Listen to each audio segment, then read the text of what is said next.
akakugwebu xa usihlahluba ngokunokwakho. Ayilotyala ukuba isiprofeta usianalyze ngengqondo yakho, as long abantu ungabakhuphi kuso xa kusosithethile. Mamela, kunento endingathi ndiyathuka xa ndithetha inyaniso. Umuntu xa engakabhaptizwa ngomoya oyingcwele uoperator ngeminds ezimbini, ngengqondo ezimbini kuphela. The reason why sakusindiswa kumele sidlule kwisalvation, sibhaptizwe ngomoya oyingcwele, sandule ukuzuza amandla kamoya oyingcwele. Kuqala i-presence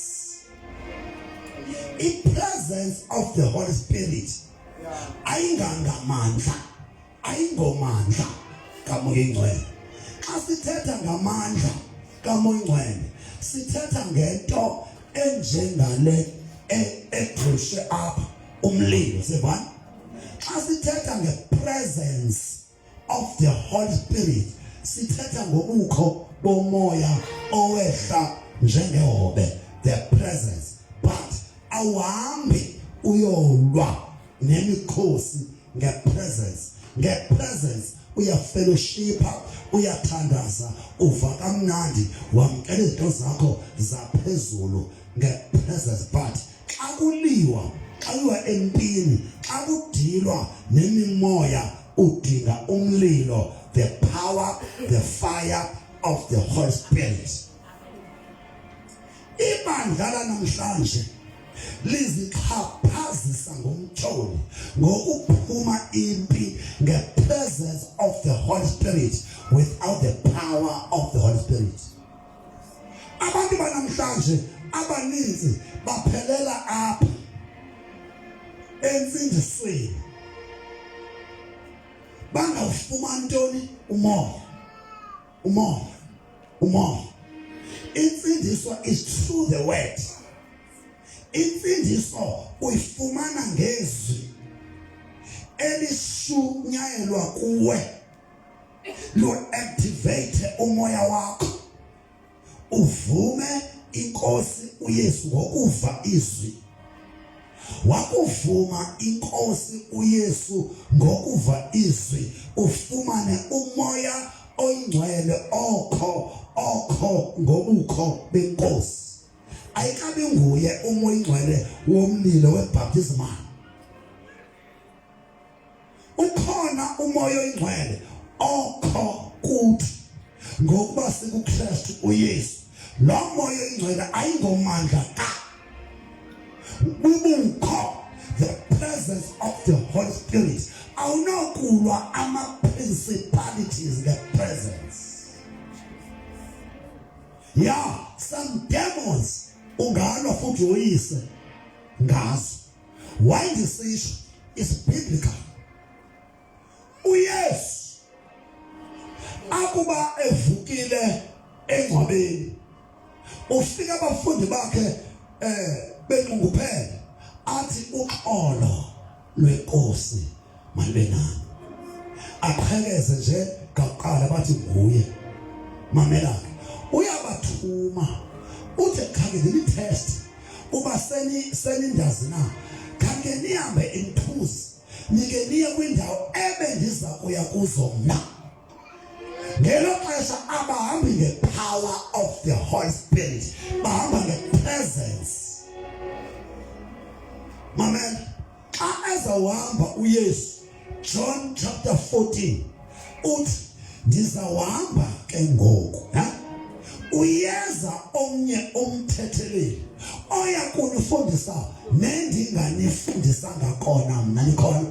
Ngelo xesha utsho benamandla, bekhupha amadimoni, besenzela imangaliso. Yiyo lento athe kubo, pholani bafana bam, kusencinane oku, kukhona okuzayo. Ningathi kuba nikhupha amadimoni nithi ningobani bani.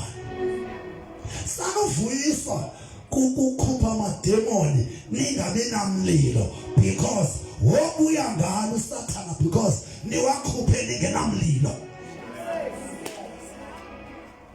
Ntoyilisi. Uthi yes, bafana bam, stop it right there. Ningavuyiswa ukuba nikhupha amademoni. Kusakhona ama-principalities angafika ngoku anishabalalise. Sanovuyiswa ba ndinika amandla phezu kwentoni kwedemoni. Anikabikho kwilevel yokudila nama-principalities, perish, or spirits ngamandla ninawo. Because come closer. Acts chapter 1 verse 8. Uthi hlalani ke ngoku ndizawapha. Hlalani sabe nomoya oyingcwele already, but uthi hlalani nilinde nalo moya wepresence. Nithini nibhaptize nifumana amandla awuba umoya utheni wehlile phezu kwenu. Ikhona amandla. Alright. Khona bo ndiyakhona. Jaba ngale. Le message nibambe. Ndithi kuni ingqondo zimbili emntwini ongabhaptizwanga ngomoya oyingcwele. But the moment ubhaptizwa ngomoya oyingcwele, you receive the third mind of the Spirit.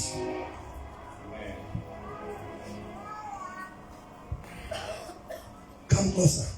Jordan. That's why umuntu ofundileyo banosizi. Wonke umuntu osifundiswa, so-called engineer, chartered accountant, doctor, lawyer, pilot, professor, as long as engasindiswanga u-operator ngengqondo ezimbili.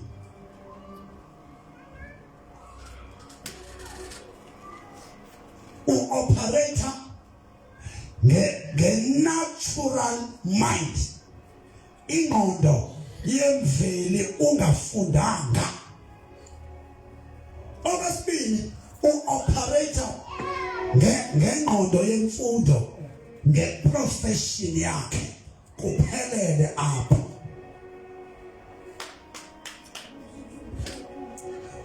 Akusindiswa angapheleli ekusindisweni, afune ukubhaptizwa, anqanelwe i-baptismal of the Holy Spirit. Kumanxa ke ngoku efumana ingqondo yesithathu, the mind of the Spirit. Anisazama senze mkhulu.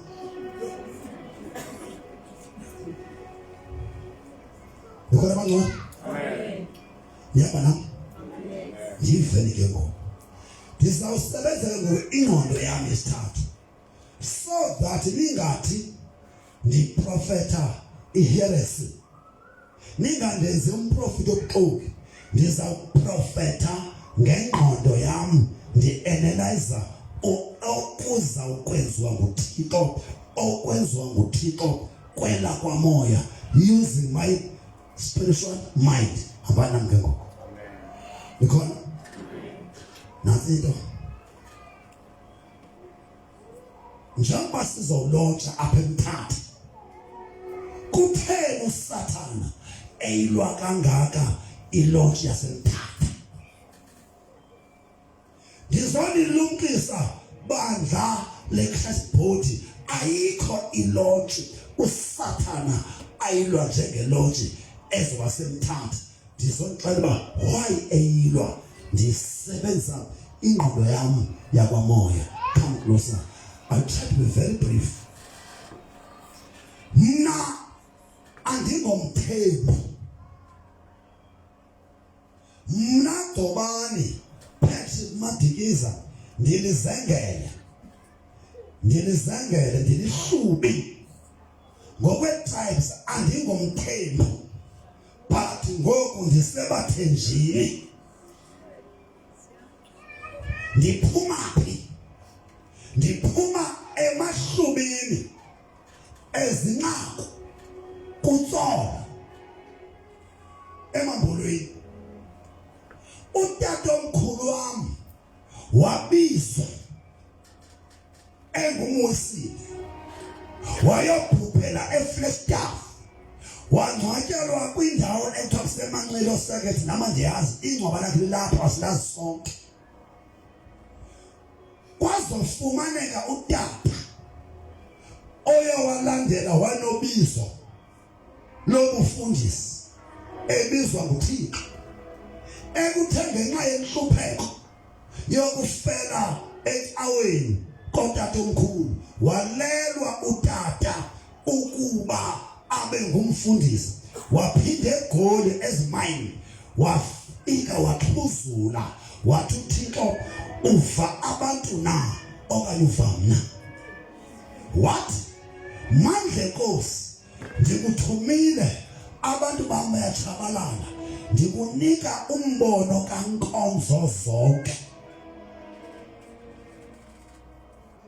Utata waxhuzula ezimayini, waphuma underground, wasebenza esurface. Athesele lapho waxhuzula, ethi uThixo ngopho omkhulu phakathi kwami noma wakho, umakhulu wethu Mashezi. Utata ukuze namhlanje ndithethe lenyaniso, ndiyabona uba anizundazi uba ndidibana phi nombono katata uBhengu ndingugcobane Patrick Madikizela. Amen. Bake bahamba na abantu bengazani. Uba nindazanga namhlanje uba yintoni ekonekta mna notata uBhengu, soze nindazi.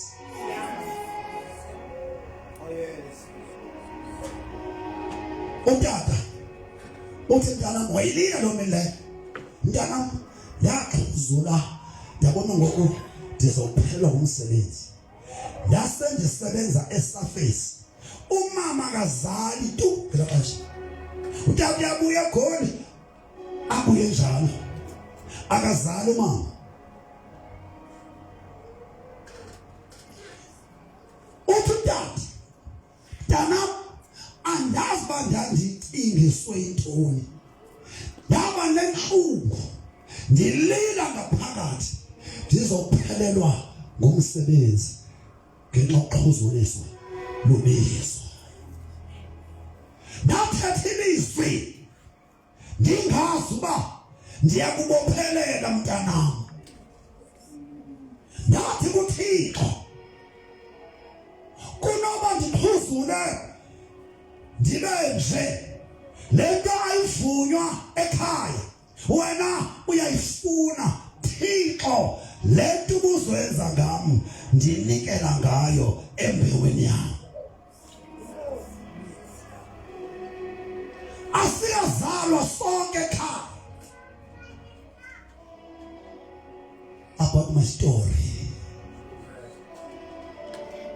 Wehla utata, savuleka isizalo sikaMamboyisa, Thembani, Catherine, Nombo, Khoza. Yangena imbewu katata uMandla Nkosi, Readers, Masakhane, Madikiza, kwavela unyana kwathiwa bulelani kuYehova. Wazalwa umfowethu uBulelani, athe ngenxa yokuba kunomnqophiso uBulelani wayengumntwana womnqophiso njengam mna Gcobane. Wayazi uSathana ingozi ezowenzeka esizalweni sikaMamboyisa kuba uthe imbewu eyamkela yabe sayimbewu yomnqophiso. Themba ibale kuBulelani wane-fibrinous sickness, wafama zanzi, wayophupha kulo mama eThunti, wangcwatywa. Kwazala usisi Nokuzolo lweni maziyo, wagula kancinci.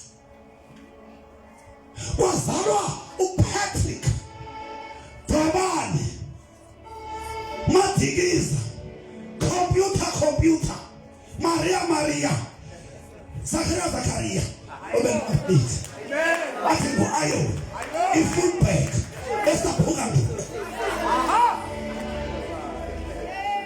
Makugula. Yazali computer. That's why ndinika imath man. Inkoloti. Emveni kwami kwazalwa my brother uMnoneleli. Uthi umama yanam Gcobani andiyazi into eyisizalweni sami sasingafuna kwakumele ndizalele phansi.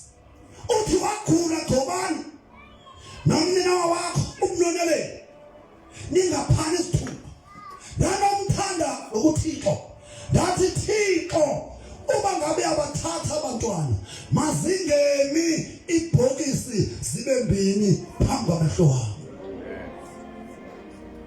Wayohlamba umane ekuseni wasoleka uMnoneleli my young brother.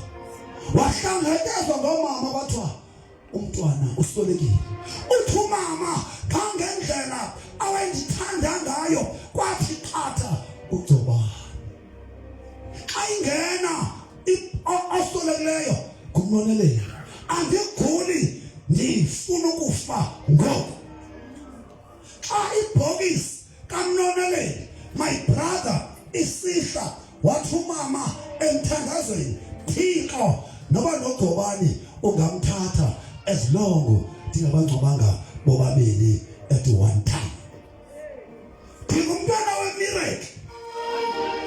Xa kungena gate ekhaya kuzohlanjwa izandla ngoMnoneleli. Uthi umama phathe testimony yadlala ngathi zange ngagula. Amen.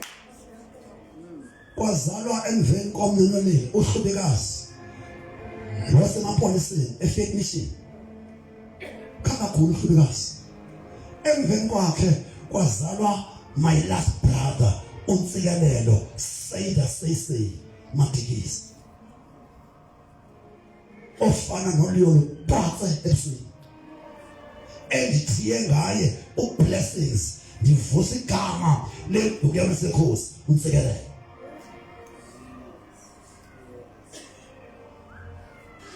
uNtsikelelo ugulile izihlandlo ezininzi wasiyeka isikolo ehlala eGoli kuTata enyangwa ngamagqirha. Uzobhubha ndimfundisa apha ise-technical esenza i-second year by third year ngikhumbula efundiswa ndim ndise-college ndilecturisha mfowethu. The last day endivizithela ufika pha endlini exanesini lam ubona uLuyolo wathi bhuti uyibona into bayinamaqhakuva athi saphane basikumi amhlamba uLuyolo kanti uzovalelisa. Samfumana engqobosini emphatha umfowethu my last nduku yam eseKhosi seyibolile kwi-8th day eDlwazintaka. Ungadlali ngalethi. Kwasala nandodwa emadodeni kanti umnqophiso uwele phezu kwakhe. Uthini umnqophiso? Utata wayibizelwe ukumanyanisa icawe ethi nguNkonzo zonke. Wayijika uThixo yakufika kum wathi ndikubizela ukuhlanganisa umzimba kaKristu Yesu. Njengoba utatakho wayengumwisile wayidibanisa icawe kodwa wena ngoku ungumzimba. Amen. Iqala pho ikholingi yami efanayo nekatata uBhengu. Amen. Njengoba kuzolotshwa eMthatha kutheni kusiphithi mamela yothandaza divine. Unguni ngumXhosa ngumSwati ngumNdebele ngumZulu ngumuntu omnye lowo. We are one brother. Amen. Kwinguni uThixo iBhayibhile akayikhilanga kuqala kumaZulu, kumaSwati, kumaNdebele. Isiprofeto sokuqala ngeBhayibheli size kumaXhosa. Likhona manje. Apho isiprofeto siwele khona kuba khona imenhle, kuba khona ifavor, kuba khona igrace. The mercy of God is there. Wayilwa uSathana lento so that amaXhosa akwangqika nakwaRharhabe angawona abanikazi balombono bavetsha ingqondo ukuthi uSathana abayibona lento. Wasuka uThixo wayibutha lento engahoywanga ngamaXhosa wayozikhulisela yona kwaZulu Natal. Apho azikhethele khona indoda eqale lombono engutata uBhengu. Kodwa kwi-last days xa uYesu ezobuya okwesibili kwafuneka lento ibuyele back apho iqale khona, apha amanzi ebeke amakhona aphinde eme futhi. Sendivuka aba baphaya bandimamele pha ku live abozeli njengani, otherwise yabandiyavala. Hey ngiyozela niyasazi umoya uthokoza nto whenever kushunyelwa i-revelation isitshilele ngiyozela ngixele yabona uyozela kokuphakama wayosazela akafuna uSathana le nyaniso uyive live uzoyothuka wasoyiva ngabantu bengekho wayatyela into ubukupha xa uyiva bathi ngothoba.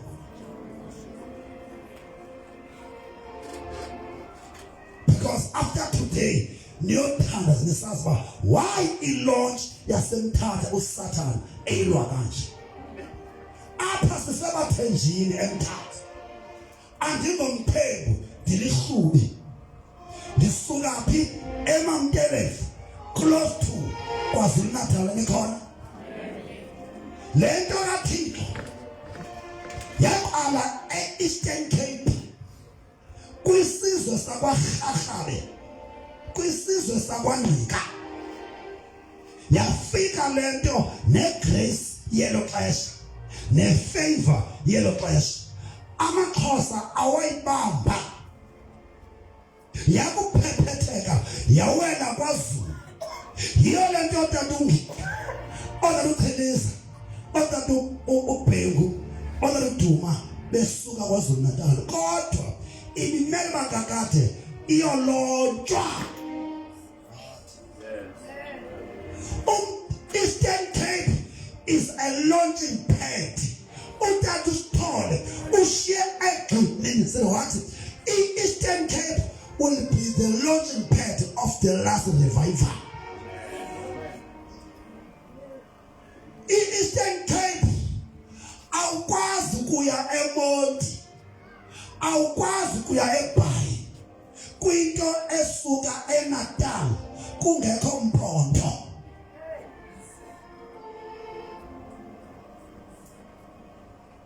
Ndikhulele emampondweni ndilihlupho, mna ndilihlupho, ndilihlubi elikhulele emampondweni hlupho.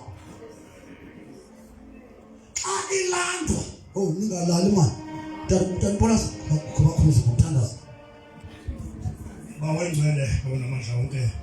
Nansi message Nkosi esuka ekhaya ezulwini.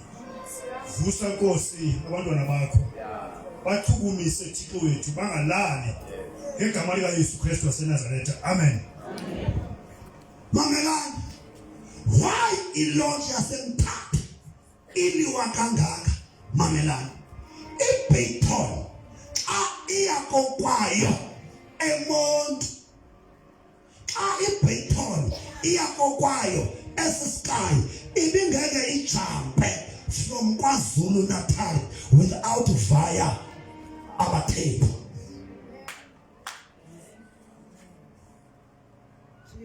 Ngamanye amazwi, iBayton le is like a relay. Iqalephi Eastern Cape ayahoywa ngamaXhosa,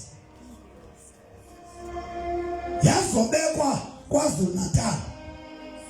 Kwabe kukhona kwaXhosa abathethi abanikezela kumaXhosa eSky, amadaleka namangqika namahlaha benikhona. Kodwa kuba isuka KwaZulu Natal kwafuneka a neutral man engengomZulu engengomXhosa qho. Kwafuneka a man from Pondoland ithathe le Bayton igodusa phofu. Le Bayton ayoyasemaXhoseni kwaNgqika, yeyokukhula iKapa elacolonizwa ngoPeni. Ikhona nindhiba ngoku isemisikhona. Utata uEngeston notata uBhengu bakule seat enye beshumela umzimba kaYesu omanyane ubobabili. Iqale kutata uBhengu xa ingathi yalala yakhwezelwa ngotata uEngeston.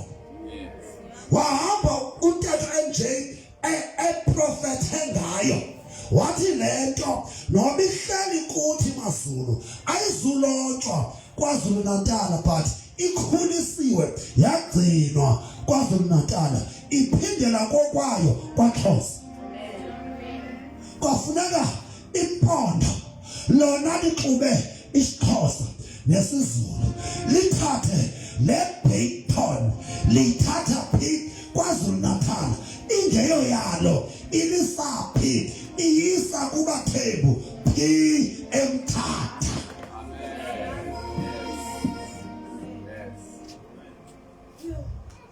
About uMthatha, uSathana uyabazi ubungozi boMthatha.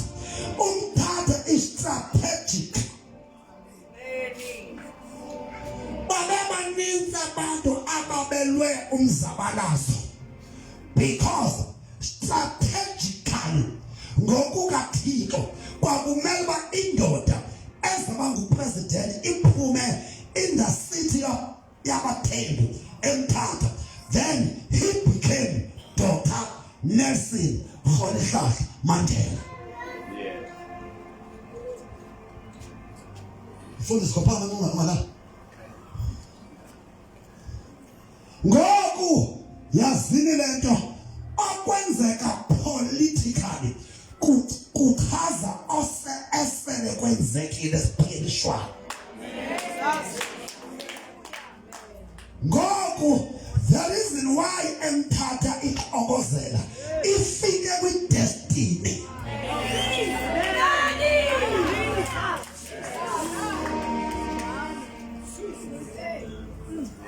Mamelani, akuzuba lula kuSathane ba le lodge yaseMthatha ayikhulule because le nto ndinikelela yona iza kwenzeka njengoba u-first state president wontomnyama waphuma kwaXhosa ebathenjini nale nto yakomoya xa ilotshwa ingaqalanga yafitharisha eMthatha nabaseyemonti yobayenga kakuhle. uSathana uyayazi lodge ka-Africa Back to God eseMthatha uba ingqina what happened politically when the president yokuqala yase-South Africa yaphuma equnu phi eMthatha. Politically ichaza spiritual.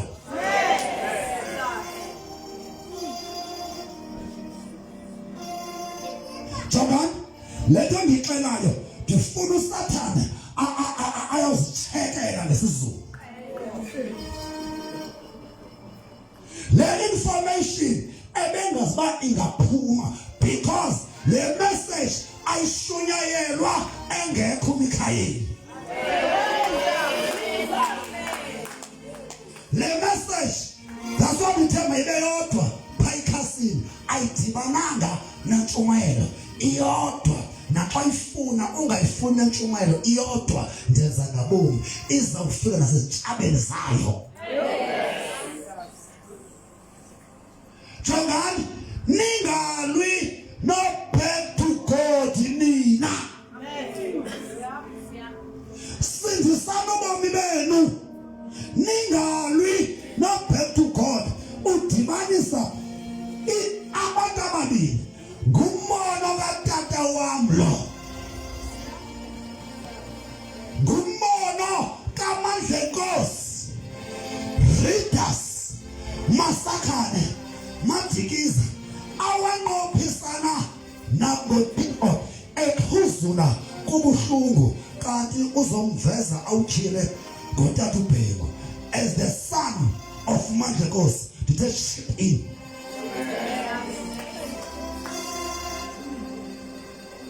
No, and the Shumari Gam is a revelation. I think as parents and parents know. 30 years, if you are tired, one I own, but shall come to pass. This not in Amjaji. No, Obusama. Abusama. Uzawulonjwa emthatha. Usathane ethanda engathandi. In fact, ngoku ndizawulontsha. Ndilontshelwe umthatha in advance so that apheyilwa lento ibe igqitywe kwelakomoya. Ngoku ndizawulontsha uAfrika back to God in the Bible way emthatha for the sake of uSathana ozama ukuyivana akanoyivana evuliweyo.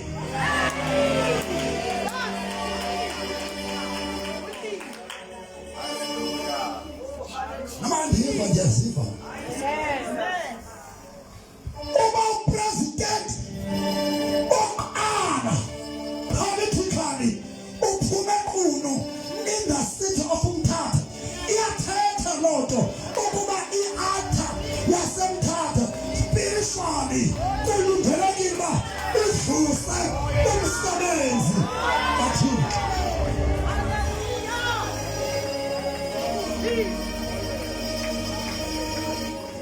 Jonga, before the real date of launch, ndizawulontsela uSathana because njengoba ndiyithethile uba ndishiye esithubeni ndingayenzi uzawunilwa nina aba ngayo, but if ndiyayilontsha ngoku izothi ifike ilaunch engenamandla.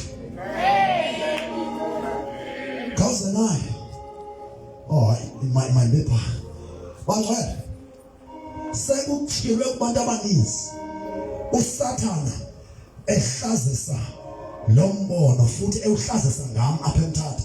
Liyaleqa elenzwa eMthatha selithiliwe loba mawuhlazeke igama lam before kulontshwe lo msebenzi, but ngenxa yobulumko bamandla kaThixo ndizawulonta ngoku, ndiyilontsha in advance. Bathi belwa sibe sivalile. Amen. Amen.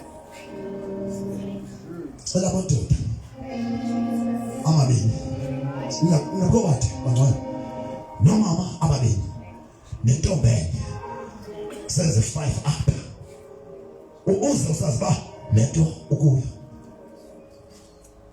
ngoku on behalf of Umthatha silontsha ngokholo in advance uAfrika back to God in the Bible so that uSathana abecinga asimbona uba ufuna le launch ingaqhubeleki athe sacinga nishibani. Cela order abathathu, okay? Cause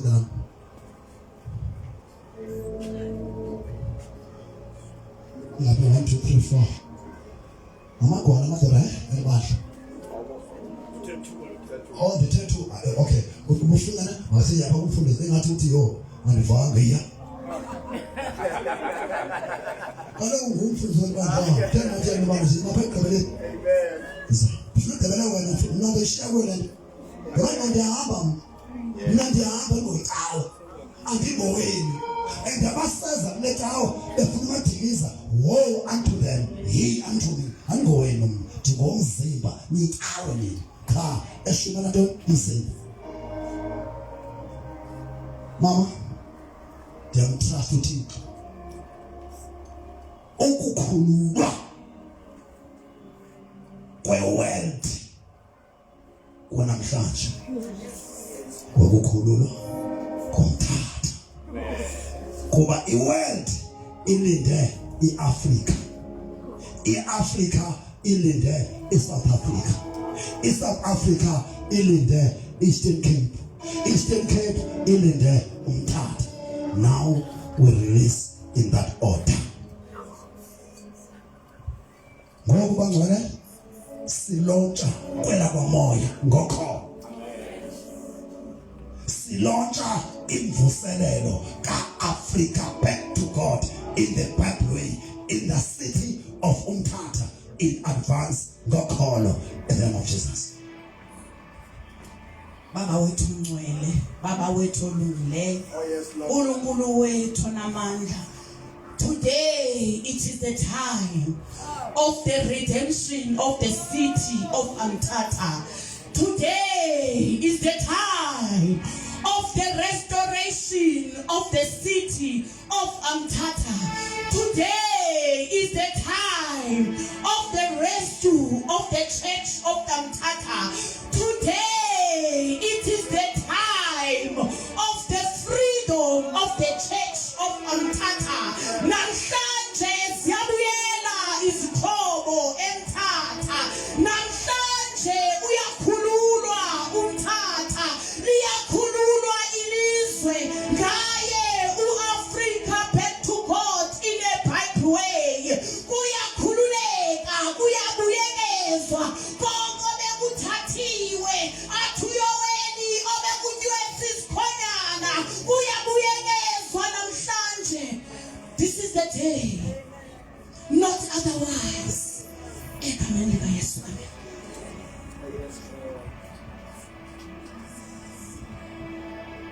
Namhlanje silontsha kwisixeko saseMthatha uAfrica back to God.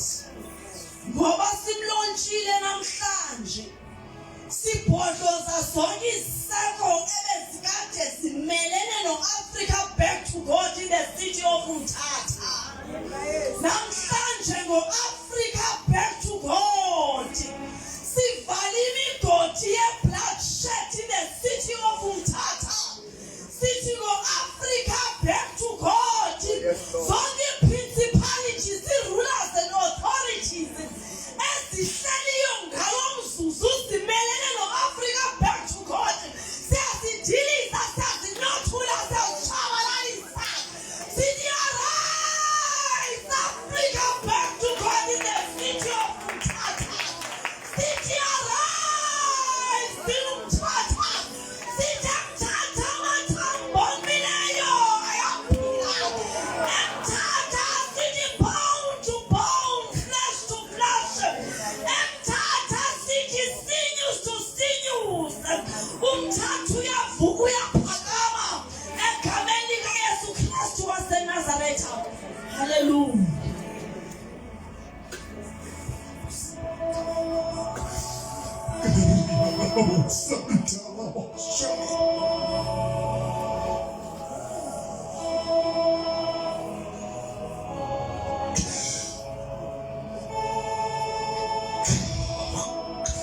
Here we are.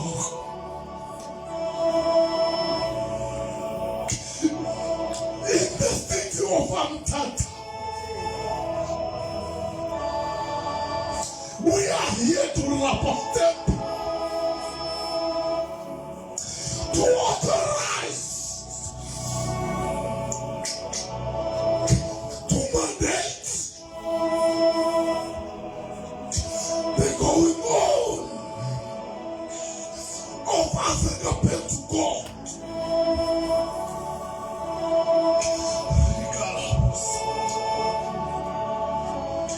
We are witnessing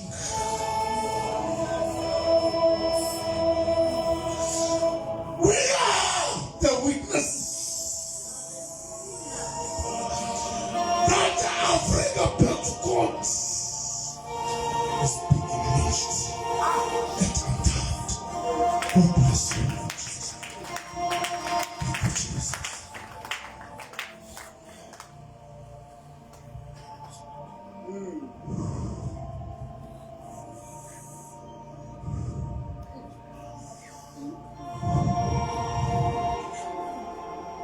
Sikhona Nkosi esithethile ngezwi lakho kwincwadi yezenzo chapter 1 verse 8 wathi Nkosi siyakuba ngamagqi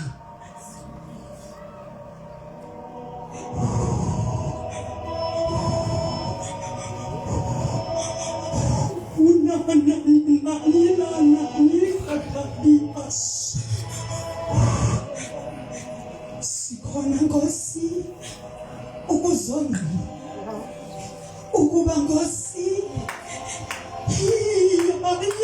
iyanikabisa ikhesa Nkosi nayo inomthi kusixeko sasemthatha ulamaya liphathasele ilamakhosi kuthapha riphatha kuthapha kula kasalo iyakhosi rapha khothai ila khothai yakasalo ulama nokhothi phathi Sali kata, petete kapatosha, ripatota kata, utalika, sente, lama kosa, rapapakota, lepeten sankota. Tepete kasatata, una papapakatata, iata pakatete kasanta, ura papapakatosa.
moya oyingcwele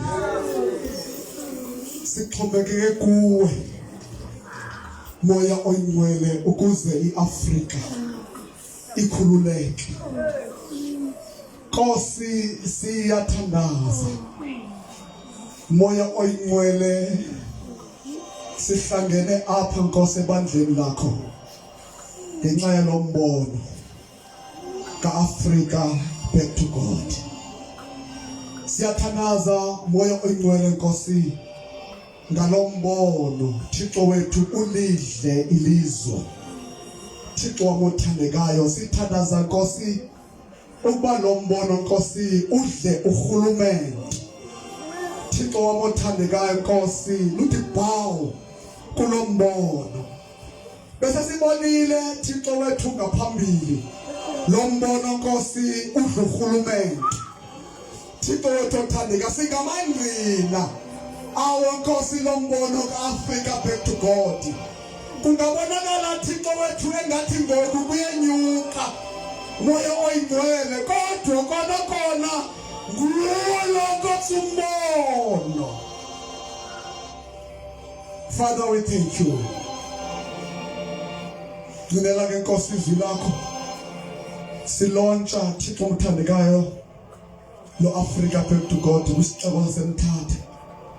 Thixo umthandekayo uthethile Nkosi ngaphambili kuba prophet bakho Nkosi uthetha ngomthatha. Thixo umthandeka wathi Nkosi zonke izinto zawuqala kulomthatha.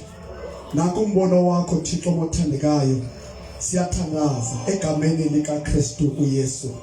Father, we thank you in Jesus name.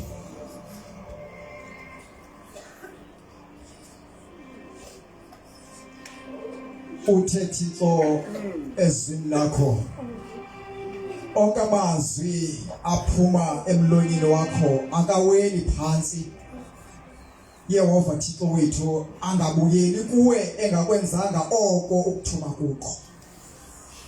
Akasoze Thixo amazwi abaprofeti abeqhutywa ngumoya oyingcwele awele phansi engakwenzanga Thixo wethu okuthume kuko. We are here Thixo wethu before you prophesied about umthatha. Sasingazi Thixo ukuba le launch Thixo wam ingenzeka through us. Yes, Lord. Besingoba bawo ngokholo siguqisa bonke Ashera basemthatha. Bonke Ashtaroti basemthatha. Bonke Bahali basemthatha. Bonke Dagon abamiswe emthatha. Ngokufikile uAfrika back to God. Sifikile isibingelelo sakho Thixo esiphethe isithixo sehlabathi. Zivulekile iportals. Amazulu abangenyayo akhona izandla athi ifikile mina bekadixela. Oh, yes, Lord. Siyalontsha Thixo in advance kwindawo Thixo edelekileyo. Kumkhosi wakho odelekileyo. Ebantwini abadelekileyo. Ngoba nawe Thixo wethu wezisa uYesu wadeleka emhlabeni. Siyalontsha ke Thixo wam Africa, arise and shine. Amen. Ngegama kaYesu waseNazaretha Thixo wam siyatwina. It is done. Kwenzekile. Devil is a liar. Devil is under our feet. It is done. Africa back to God. Ulonchekile in advice in Jesus name. Thank you Holy Spirit. Amen. Okay, bangela siseke manje mfishane umthandaza. Cela nibamba ngezandla nonke mina balapha ngaphambili. Nani apha ezitulweni sibonisa ukuqala kweunity emthatha. Ukumanyana kwebandla ebeliboshwe ngabomu ukuze libe ngamaqembu. Kodwa ngoku sibonisa uba njengoba bebahlanu makube khona osithandathu bangcwele njengoba bami bebayis 1 2 3 4 5 6 makuze nje utata abe mnye tata uMyandlu isova funa babe 7 sizothi we prophesy that noma bekwenzeke ntoni lento esiyenza apha ngonyaka ka2027 sihlakulela unyaka athe uThixo he will be perfecting his church, perfecting in South Africa through whoever obeys Africa back to God. Therefore ngoku njengoba ni7 yezanisana number 7 I want to declare then we close kulonda ukuyo njengoba sibambene siprofeta ubunye into engafunwa thungu Satan ukumanyana kwamakholwa makuqale apha kuni namhlanje sanokuyilizela ukuhlangana nosanokuvuma ukwehlukana from today ade uYesu abuye ndiprofeta ndidala insebenziswano kuni bantwana bakaThixo ekhasibhodi. No weapons formed against you shall prosper. In the name of Jesus. Ndithandaza Psalm 35 before I declare. Bambana Yehova. Nababambana no Africa back to God in the Bible way. Yilwa Thixo wethu. Nabalwa nale message ka Africa back to God in the Bible way. Ubulikhakha lakho Thixo nengwalishethe yakho Thixo usukume usilwele kubukumkani babumnyama buka Antichrist uSathana nebukumkani bakhe in the name of Jesus. Holumkhonto Thixo wethu uvinge zonke indlela zenkaba ebesezihlangene emphatha besenza amagqugu okulwa lo mbono baba bathithathithe baba mabaguquke before this day comes. Let them repent for their doings embonweni wakho in the name of Jesus. Thixo ndiyadana ngoku as your prophet, as your apostle.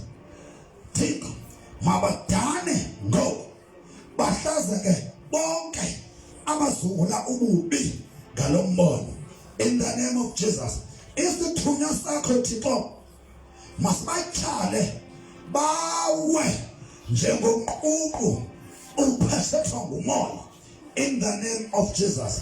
Father, I seal nomsebenzi wonke owenziwe ngabantwana bakho Thixo namhlanje ngobunye ngegazi lika Yesu. Mawathi ama-Satanist asemthatha, ama-Antichrist asemthatha, ama-devil worship asemthatha, amagqwirha abathakathi basemthatha, yonke imimoya emelene nobukumkani bakho Thixo mayiphanze ngiyayidestroya ngoku ngegama lakho elinamandla, the name of Jesus Christ of Nazareth. Lord, I seal le ntshumayelo lo msebenzi wonke ngegazi lika Yesu Kristu waseNazaretha. It is well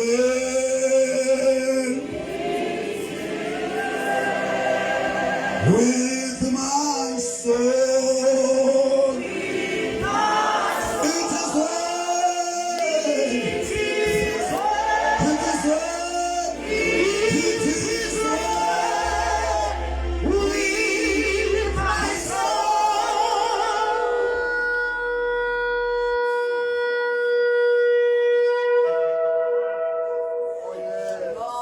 Oh yeah.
uze uzibonelele umsebenzi ugqityiwe ngegama likaJesu.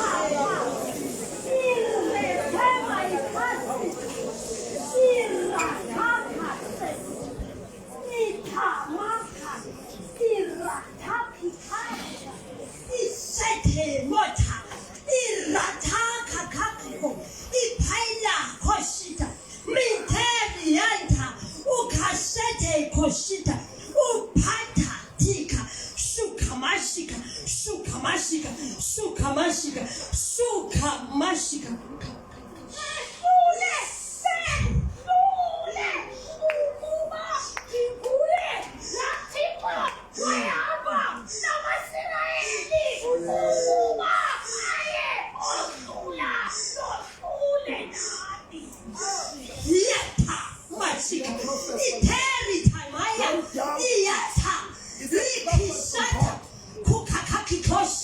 Mantira kandaria oshe iparatika siyata urieke sika mantarie hura tamaka iketi kakokokoshika senamo ninapiga nani hapani senamo ninanisona hapani kuzapite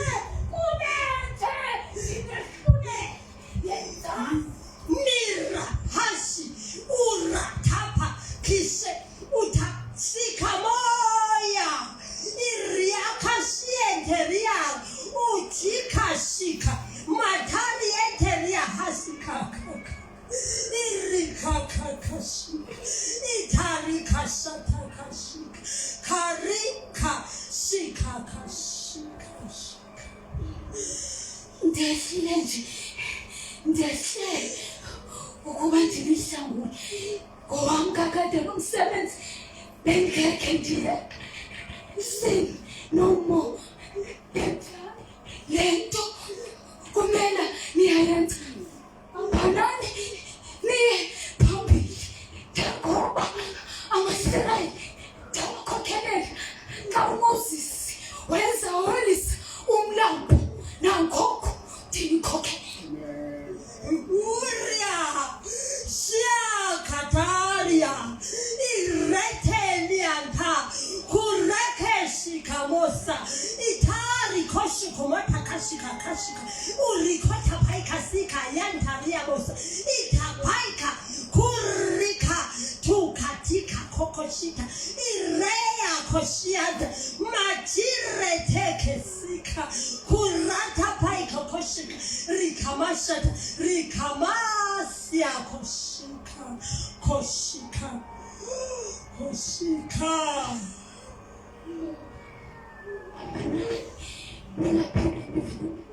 Izinto ezizithunyelwa konke ndawo ukuba sinehlula bambanani nihambe ngokulufanele ubizo lami ndinibisile nonke ngendlela endinibise ngayo thandanani nenze umsebenzi wami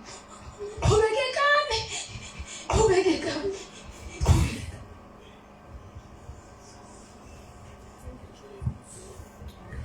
Moya kaThixo othethayo uthethile thina sithe Nkosi mzalo wethu ngolusuku zokiseka ke Thixo nangesisiprofeto senhliziyo yakho uthetha kuthi sivile Thixo uba uthi masingabi sona masimanyaneni sithandane ibe luxolo omnye komnye.